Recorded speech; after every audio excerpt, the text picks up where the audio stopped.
Hi, I'm Scott Hopgood. I want to thank everyone for coming out today. On April 13th, my family's life was changed forever. Since that day, we've been living a nightmare that has gradually become our reality as we meet daily with lawyers, navigate threats to our safety, and as of yesterday, begin making mandated trips back to Anguilla, as we promised authorities we would.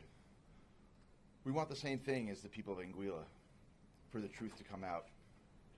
To that end, I will fully comply with the requirements of the court to ensure that all the facts are presented. A great deal of misinformation and outright falsehoods have surrounded this story, and I'm hopeful that when the real story is presented to the public, the people of Anguilla will understand how this tragic event unfolded. Lastly, I want to thank my family and my legal team for supporting me and for staying so strong throughout this process. We have a long road ahead of us, but I'm looking forward to someday getting back to the life we once had. Thank you.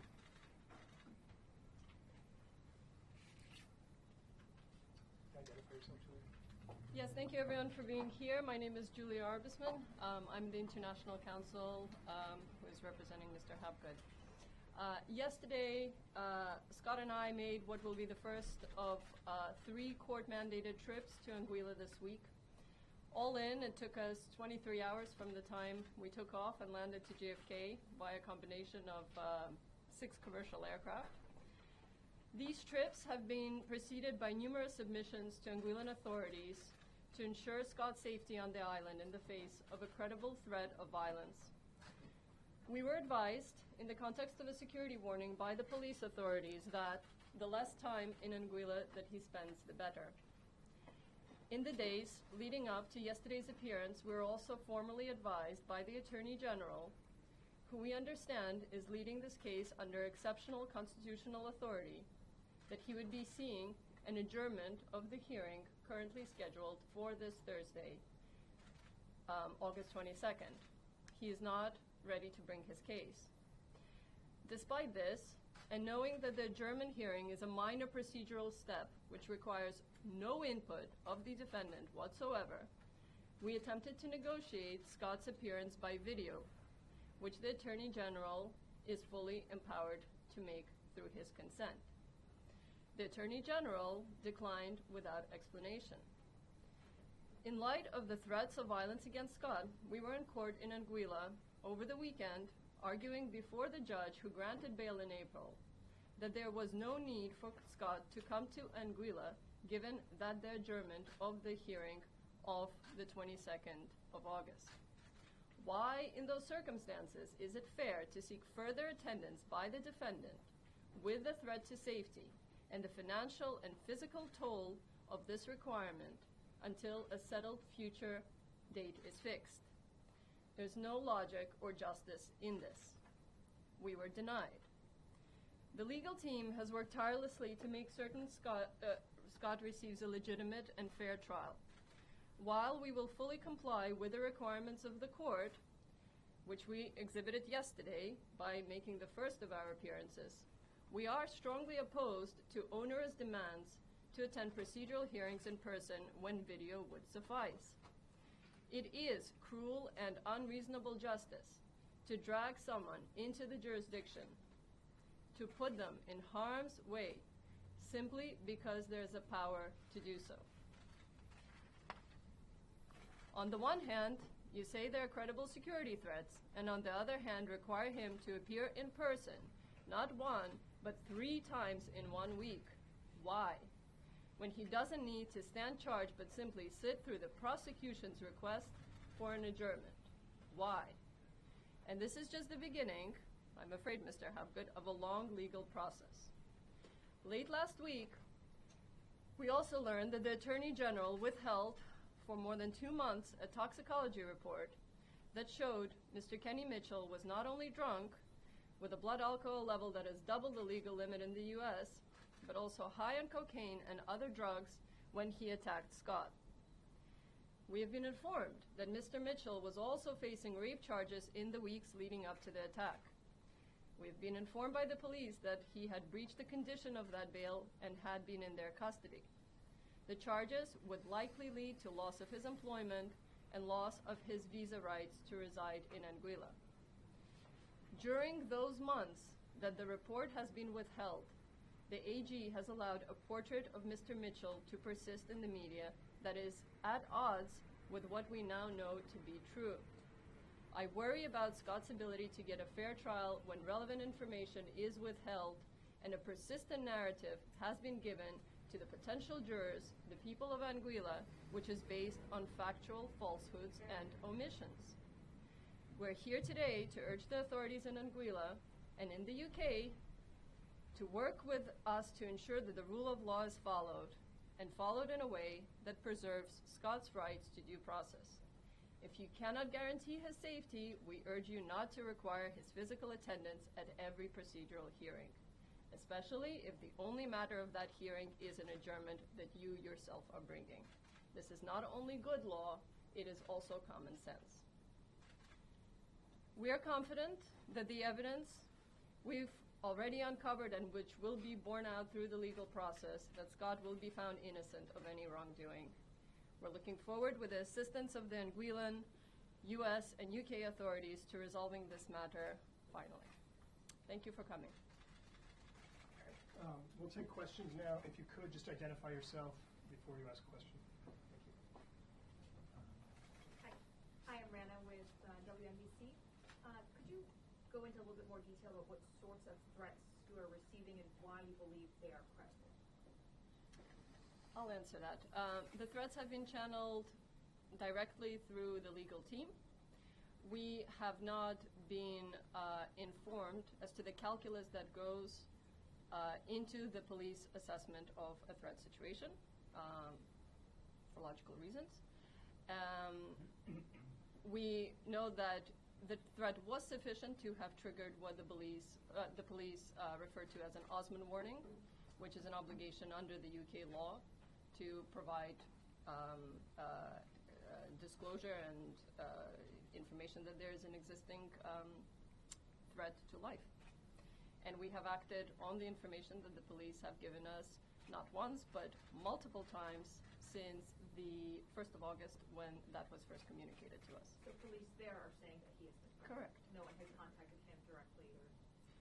Other than material that exists in social media, which is rampant, and I'm sure we've all seen. Thank you. Ron Allen from NBC.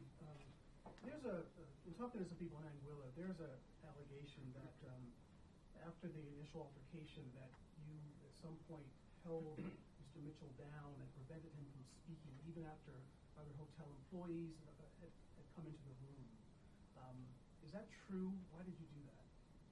So obviously you'll understand we can't comment on anything that has been given through witness statements, and that is the subject of live proceedings. As you can imagine, that is exactly the substance that would be borne out by that is currently scheduled to be adjourned for the 22nd of August. Question for Scott. Errol Barnett with CBS News. You told us that there's information you want to reveal to the public, and you think that when the public knows that, their opinions of this case will change, not just of the incident, but of you. Can you set the record straight? What is that? I think Julia alluded to some of those facts in her statement, and I think, as we go to, if and when we go to trial, that's the time for that information to come out. I mean,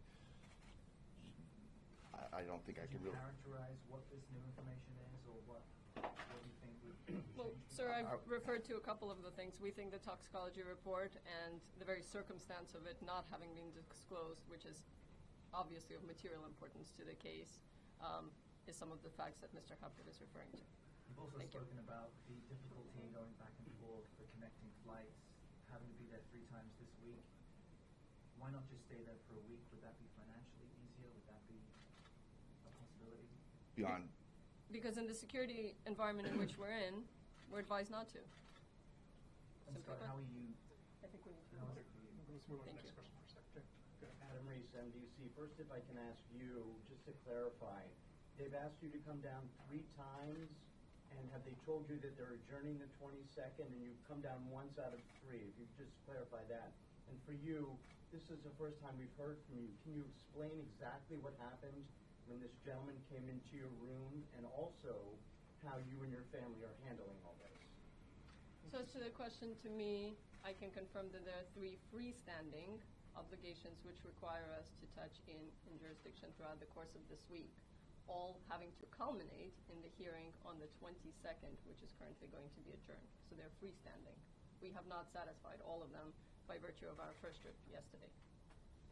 And as to the second matter, I'm afraid we can't talk about, obviously, the matters that relate to what had transpired, which is the subject of the proceeding. Can you give us any information? You called the press conference. I'm just curious why, you obviously wanted to say something to us about what happened, other than that the suspect, there's a toxicology report and so on and so forth. I mean, the victim, I'm sorry, there's a toxicology report about him, and that your travel is onerous to there. You've been charged with manslaughter. You're not guilty, I would presume you're saying? I am not. What's the question? I'm sorry.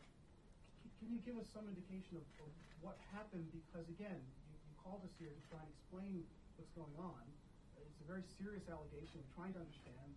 A lot of people in the public don't understand why a hotel employee in a uniform on a ship would come in and try to rob you. It doesn't make sense to us. So sorry, I apologize if the focus of the press conference isn't clear, but it is really to explain that the environment in which we're made to participate is extremely difficult.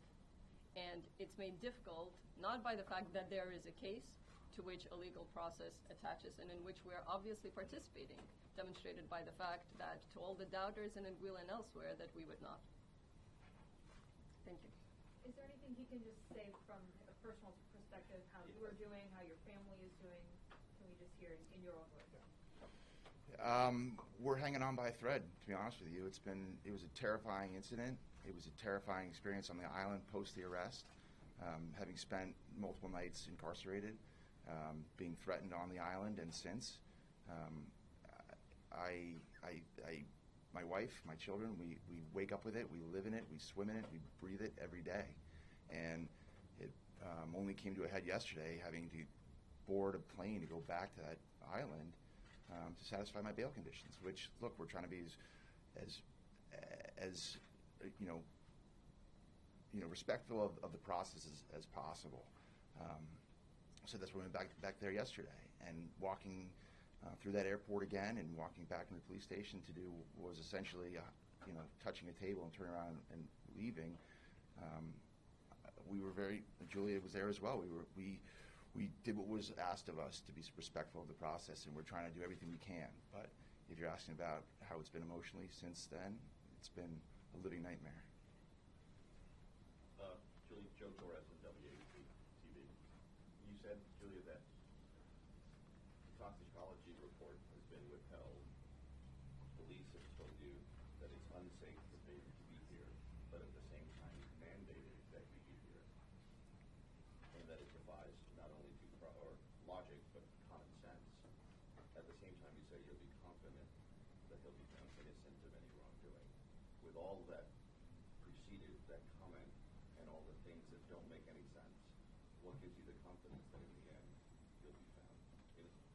Zealous advocacy, or the trust that eventually, when everybody understands that due process expectations arise here from the very menial procedural hearings all the way to trial, we look forward to working with everybody to ensure that there is a proper hearing that takes place in a neutral forum, in a way that actually takes into account the merits of the case, and that's all that anybody can request to see. You're nervous that won't happen based on what you've seen so far with the lack of common sense that's been applied? Naturally, but we're all here to do justice, right? Tomorrow from New York Post. So will you be at Thursday's hearing in person? And what kind of jail time are you facing? And how long is the trial expected to last? Sorry, are we expected to be at the hearing? Yes, we are. In person. And what is the other question? How long is the trial expected to last? The trial on Thursday. Well, since For the entire we don't know, Thursday will obviously be a very limited duration. But Thursday might be adjourned. It will be adjourned. It will be, so. All the information that we've been given is it will be adjourned. However, a hearing is required for that adjournment to be implemented. You still need to You go have to on go and Thursday. be there and defend. So you need to be there in person. Correct. For for the gavel to be In slammed order, down to say in that. order for us to stay respectful of the bail conditions that have been set, which require 3 touch points throughout this week. Yes. So you're mandated to be there. Correct. Otherwise, we're in breach of bail. If I could ask, you're very critical of the legal system there and what they're requiring of you, but you must be also aware that there are people who feel like Mr. Hopgood should not have been released and because the charge is so serious and that he's being treated favorably because he's an American and there's a lot of concern about the tourist industry. What do you say to that?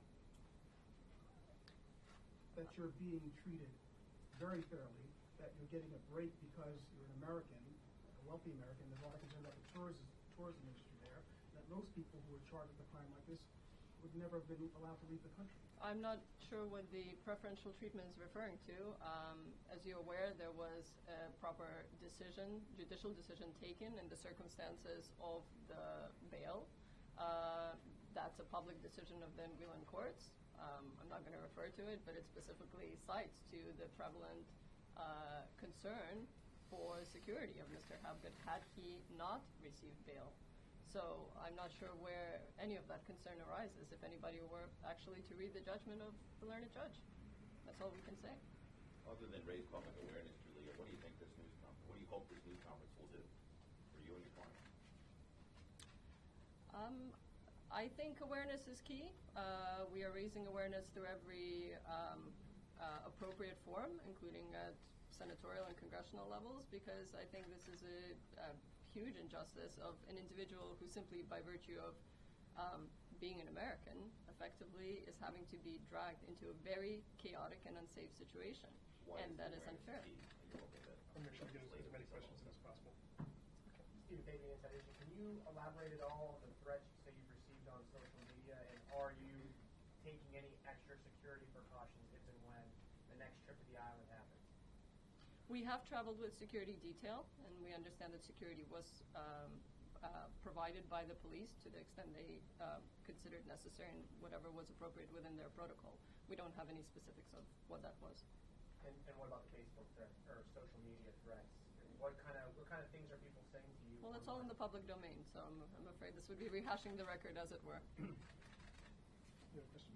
Electric Billigan from CNN. I was just wondering if you could talk more about what you expect from the hearing later this week, if you expect a court date to be set or what. We don't have any information of when the adjourned hearing would be. We hope it will be soon. Hazel Sanchez, CBS 2 News. I know your attorney has said that she's optimistic that you'll be clear, but what is your gut telling you right now? What are your true feelings going on? This is my first experience with any kind of legal matters, so I'm nervous because I just don't have any experience. But I know that I was a victim, or my family was a victim here, and I think the truth will come out, and I look forward to that. Are you talking? Can you share any kind of conversations you've had with your kids since your family? If you want. Well, I can tell you that I'm blown away by their strength. It was a terrifying incident for my daughters, and that since my son, he was not in the room, but all 3 of them have endured a ton. And I couldn't be prouder of how strong they've been throughout this process. And my girls have each had a birthday since then, and we're trying to live our lives. But they've been amazing. Have they had any kind of therapy for this case? You don't have to answer. You don't have to. Yeah, can you tell us how old they are, your children, the children that were in the room? 14 and 12 now, and I have a 9-year-old son. Day to day, are you still going to work at the office? What's going through your mind daily? Is it like a cloud? We can talk about what's in your mind. Should I talk about work? Day to day, like I said earlier, that's all I do is kind of deal with this, whether it's conversation with lawyers or police or media or counselors. I mean, that's my day to day. It's all day, every day. Have you been put on leave from UBS? I am on administrative leave, yes. Without pay? You don't have to answer. Okay, I think that's pretty much it for now. Thank you. Thank you guys for coming out. I believe you all have my info. If not, I've got cards for any additional questions. Okay? Thank you. Thanks, everybody. Thank you, everyone.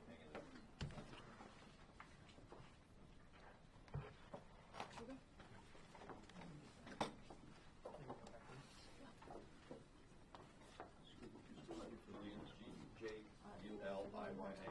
Yes. G-Julian.